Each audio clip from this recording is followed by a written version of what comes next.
সারাদিন কাজ করার পরে আর সন্ধেবেলা ইচ্ছে করে না কোনো কাজ করি, তখন মনে হয় সন্ধ্যাবেলা একটু শুয়ে বসেই কাটাই। কিন্তু কি করব বলো, সংসারে তো প্রচুর কাজ। এই যে সারাদিনে কতগুলো জামা কাপড় কেচেছি, সেগুলো শুকিয়ে গেছে, সেগুলো যদি এখন ভাঁজ না করি তাহলে অনেক জামা কাপড় জমে যাবে। শুধু তো জামা কাপড় ভাঁজ না, ছেলেকে পড়ানো থাকে, এমনকি টুকিটাকি রান্নাবান্নাও থাকে, সেগুলোও করতে হয়। যাই হোক, জামা কাপড় ভাঁজ টাজ করে জায়গা জিনিস তো জায়গায় রেখে দিলাম। আর জানো তো, যখন আমি ছোট ছিলাম তখন মাও দেখতাম এরকম সারাদিন কাজ টাজ করার পর সন্ধ্যাবেলা আমাকে বলতো এটা একটু করে দিত, তখন আমি বলতাম ধোত আমি করতে পারবো না।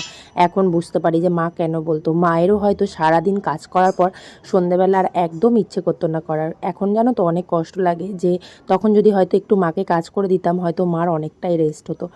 যাই হোক, এখন তো আর কষ্ট পেয়ে লাভ নেই, সময় তো চলেই গেছে। আর এখন মন চাইলেও করে দিতে পারবো না, কারণ আমি এখন অনেকটাই দূরে থাকি। তাতে আছে না, সময়ের কাজ সময়ে করে নাও, পরে চাইলেও করতে পারবে না। যাই হোক, চলো আজকে ভিডিওটা আমি এখানেই এন্ড করছি। দেখা হচ্ছে নেক্সট কোনো ভিডিও নিয়ে।